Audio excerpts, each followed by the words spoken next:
एक बार फिर से स्वागत है आपका आपके इस चैनल प्लेसमेंट अपडेट में। मैं अंकित आज आपके साथ फिर से शेयर करने वाला हूं interview experience of Accenture 2022 batch के ये कैंडिडेट हैं। इनकी ब्रांच इलेक्ट्रॉनिक्स एंड कम्युनिकेशन है एंड जो इंटरव्यू ड्यूरेशन था वो 15 से 20 मिनट था। तो इस वीडियो में आप लास्ट तक बने रहना, क्योंकि जो भी क्वेश्चन इन कैंडिडेट से पूछे गए थे वो सारे ही बहुत ही इंटरेस्टिंग है और सारे क्वेश्चन के आंसर की मैंने बात की है इस वीडियो में। तो चलिए अब मैं वीडियो को स्टार्ट कर लेता हूँ। अगर आप चैनल पे नए हो तो इस चैनल को सब्सक्राइब करके हमारे साथ जुड़ जाओ। आप इस चैनल पे हमने मोस्ट ऑफ द एमएनसीज के इंटरव्यू एक्सपीरियंस अपलोड करके रखे हुए हैं, जैसे कैपजेमिनी, विप्रो, इन्फोसिस, हेक्सावेयर एटसेट्रा। और असेंचर प्लेलिस्ट में भी वीडियो अपलोड करना हमने स्टार्ट कर दिया है। तो अगर आपका इंटरव्यू होने वाला है असेंचर में तो एक ये वीडियो अपलोड करी है हमने, तो इसको आप जरूर से देखना। और अगर आपका अभी तक असेसमेंट भी नहीं हुआ है तो इस प्लेलिस्ट में आप विजिट करना। इस वीडियो में हमने exam pattern, assessment and all about Accenture exam की हमने बात करी है। तो इस वीडियो को आप देखना। अगर आपका असेसमेंट हो गया है, इंटरव्यू होने वाला है, तो आप इस प्लेलिस्ट को एक्सेस कर लेना। इस पे हम लगातार वीडियो अपलोड करते रहेंगे। तो अब चलिए सारे क्वेश्चन को डिस्कस करना स्टार्ट कर लेता हूं। पहला क्वेश्चन इंटरव्यूअर का था, व्हाट इज योर ब्रांच। तो जो कैंडिडेट थे वो इलेक्ट्रॉनिक्स एंड कम्युनिकेशन के थे, तो उन्होंने अपनी ब्रांच बताई। उसके बाद अगला क्वेश्चन था, do you know any programming language. तो कैंडिडेट ने जावा बताया।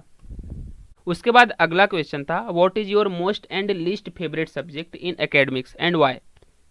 तो इस तरह का अगर आपसे क्वेश्चन पूछा जाता है तो आप कारण सहित आपको उसका आंसर बताना है। और बहुत सारे कैंडिडेट से मैंने बात करी है और उसमें मैंने पाया कि 3-4 कैंडिडेट से ये क्वेश्चन पूछा गया था, तो इसको आप प्रिपेयर करके रखना। उसके बाद अगला क्वेश्चन था, do you know Arduino and node MCU. तो अगर आप ईसी ब्रांच के हो तो जरूर आपको इसका आइडिया होगा, अगर नहीं भी है तो मैं आपको बता देता हूं कि ऑर्डिनो एंड नोड एमसीयू दोनों ही इलेक्ट्रॉनिक डेवलपमेंट बोर्ड हैं। इन दोनों का ही यूज आप embedded system and IoT projects में कर सकते हो। इसका मैं डिटेल्ड आंसर आपको डिस्क्रिप्शन में दे दूंगा, वहां पे आप जाके इसको प्रिपेयर कर सकते हो। और आपको मैं बताना चाहूँगा कि अगर आपकी ब्रांच ईसी है, आप इलेक्ट्रॉनिक डिपार्टमेंट से बिलोंग करते हो, तो Arduino and node MCU common topics हैं जिस पे आपसे क्वेश्चन पूछे जा सकते हैं, तो इसको आप जरूर से प्रिपेयर करके रखना। उसके बाद अगला क्वेश्चन था, difference between Arduino and node MCU. तो इसका आंसर आप प्रिपेयर करके रख लेना। आंसर इसका मैं भी आपको बता देता हूँ। तो जो पहला डिफरेंस है ऑर्डिनो एंड नोड एमसीयू के बीच में वो ये है कि ऑर्डिनो में 14 digital pins and 6 analog pins होती हैं। नोड एमसीयू में टोटल जीपीआईओ पिंस होती हैं 17, जिसमें सिर्फ एक एनालॉग पिन होती है। नोड एमसीयू के अंदर inbuilt Bluetooth and wifi module होता है, जबकि ऑर्डिनो के अंदर ऐसा कोई भी इनबिल्ट मॉड्यूल नहीं होता है। ऑर्डिनो 5 वोल्ट पे ऑपरेट होता है, जबकि नोड एमसीयू सिर्फ 3 वोल्ट पे ऑपरेट होता है। और भी इसके बीच में डिफरेंसेस हैं जो कि मैं आपको डिस्क्रिप्शन में प्रोवाइड कर दूंगा, वहां पे आप जाके प्रिपेयर कर सकते हो। उसके बाद अगला क्वेश्चन था, tell me difference between node MCU ESP 8266 and node MCU ESP 32। तो आपको मैं बता देता हूं कि नोड एमसीयू के दो वेरिएंट होते हैं, ESP 8266 एंड ESP 32।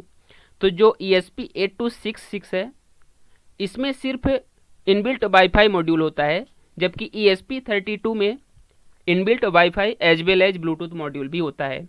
तो ये है मेन डिफरेंस दोनों के बीच में, बाकी सब कुछ लगभग सेम ही होता है। इसका भी कंप्लीट आंसर मैं आपको डिस्क्रिप्शन में प्रोवाइड कर दूंगा। उसके बाद अगला क्वेश्चन था, difference between micro controller and micro processor. तो माइक्रो प्रोसेसर कंप्यूटर एप्लीकेशंस के लिए यूज होता है, माइक्रो कंट्रोलर एम्बेडेड एप्लीकेशंस के लिए यूज होता है।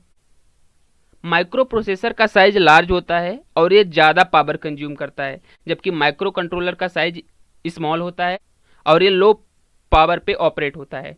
माइक्रो प्रोसेसर के अंदर सिर्फ सीपीयू होता है, जबकि माइक्रो कंट्रोलर में सीपीयू के अलावा RAM, ROM, timers and memory भी इनबिल्ट होते हैं। ये था main difference microcontroller and microprocessor के बीच में। कंप्लीट आंसर इसका भी मैं आपको डिस्क्रिप्शन में प्रोवाइड कर दूंगा। और अगर आप इलेक्ट्रॉनिक डिपार्टमेंट से बिलोंग करते हो तो ये भी एक मोस्ट कॉमनली आस्क्ड क्वेश्चन है, तो ये भी आप प्रिपेयर करके रखना। उसके बाद अगला क्वेश्चन था, what is OOPs and why OOPs is important in programming. तो object oriented programming is a paradigm to write the code by using class and object, where class is the set of rules and principles and object is the physical implementation of class rules. It is actual data, it takes memory, while class cannot take memory. Guys, don't be confused by thinking कि object oriented programming एक language होती है. It's not a programming language. In fact it's a way of right A code only. And why it is important? तो object oriented programming आपको security and code reusability provide करती है, तो इसलिए ये प्रोग्रामिंग में इंपॉर्टेंट है. ऊप्स का भी कंप्लीट आंसर आपको डिस्क्रिप्शन में मिल जाएगा, वहां पे आप जाके प्रिपेयर कर सकते हो. उसके बाद अगला क्वेश्चन था what is IoT, tell me some application of it. तो आईओटी का फुल फॉर्म होता है internet of things. IoT is the network of physical devices connected with internet. तो ये होता है आईओटी. आईओटी का जो मेन यूज है वो वायरलेस प्रोजेक्ट्स में है, जैसे कि आप होम अप्लायंसेस को ऑटोमेट कर सकते हो थ्रू आईओटी.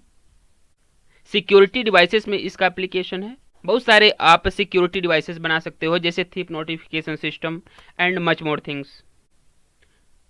तो ये था आईओटी एंड इसके एप्लीकेशन.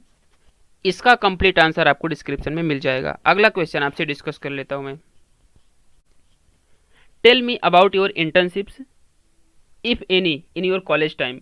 तो अगर आपने कोई भी इंटर्नशिप करी है अपने कॉलेज ड्यूरेशन में, तो वो आपको कंप्लीटली एक्सप्लेन करना है इंटरव्यूअर को. क्या चीज़ आपने उस इंटर्नशिप में सीखी, क्या प्रोजेक्ट्स आपने किए, क्या नया चीज़ आपने सीखा इंटर्नशिप में जो आपके एकेडमिक्स में नहीं था. तो ये सारी चीज़ें आपको बतानी होती है इंटरव्यूअर को, अगर इंटर्नशिप्स के बारे में आपसे पूछा जाता है तो.